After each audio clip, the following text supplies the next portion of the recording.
Okay, Coach, so we've gone over ways that we can utilize the 2-3 zone in terms of our defense. We talked about playing it straight, we talked about using it in a matchup, and we also talked about trapping.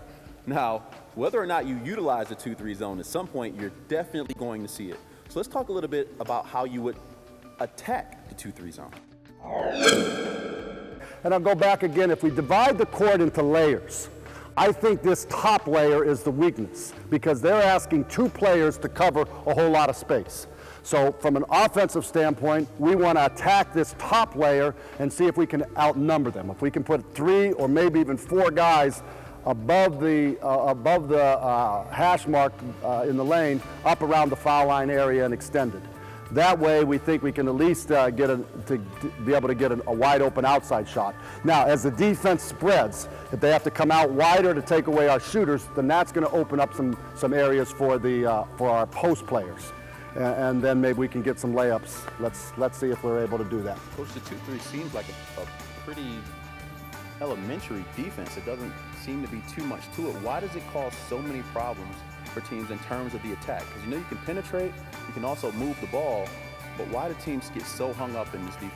Well, if you've got 5 guys working together on defense and they've got their arms spread wide and they're talking and they're moving as the ball moves, and as long as they don't get beat with a penetrating movement, they can pretty much keep the offense out on the perimeter. If they do throw it inside, you can collapse on a big guy with 2 or 3 guys. So you can cover a lot of space on the court if you're moving effectively together. Coach, give us an example. Okay, so now we'll go into a straight 2-3 zone blue and we're going to go with our opposite, and again, let's fake passes. Let's see if we can hit short corner, and then don't be afraid to penetrate into the seams to create the open shot. Okay? Take our time.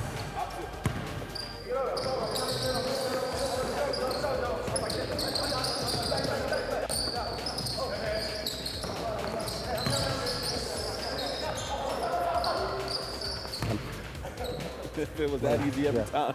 What you saw there was what we call a skip pass. The ball went into the high post. Robert, our center, got it at the high post. Number 1, as the biggest guy, he's a great passer. He can see over the zone. But what he did is he looked to his partner, saw his other postman wasn't open, and so he went with a skip pass to the opposite wing. And again, if you've got good shooters, it's hard on a defense because they almost have to pick their poison. Are they going to take away the inside by packing the zone in? Or are they going to take away the shooters and allow the big guys a little bit more space to roam? Give me an idea of why teams would like to use it in terms of the penetration off the dribble. Well, when you get into the penetration, the idea is if you can get into a seam and draw 2 guys to you, now you've put 2 guys on the ball. That means somebody's open. And if you have the ability to get into the seam and make the pass out of that traffic, then you're generally going to get a wide open shot. And I would say that one of the fundamentals of basketball is don't jump to pass, but that's more against man-to-man. Against the zone, sometimes it is most effective to get into the seam, and then especially if you're a smaller guard, you have to jump, but you know where your teammates are. There's not a whole lot of reaction. You get into the seam, you jump, make your pass, and find the open guy. Coach, give us an example of penetrating against the zone. Okay, this time we'll do opposite penetration. So we're not going to move on the perimeter. We'll still do our X cuts post players, but we're looking to penetrate, and then if necessary, perimeter guys penetrate, jump to make the pass.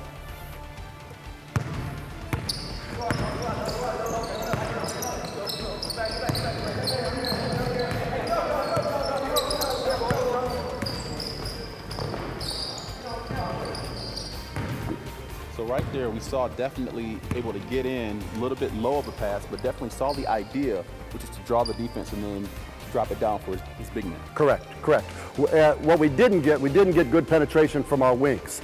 We tell the wings when you're going to penetrate at the inside shoulder of a defender. That way you draw him plus the other guy. So you want to try to force a double team and then know where you're going. Read the defense and know where you're going to go with that next pass. Hey, listen, at any level of the game, you are guaranteed to see the 2-3 zone. If you use it, hopefully you learned a little bit more about how to use it better. And if you're going to see it, hopefully now you're a little bit better prepared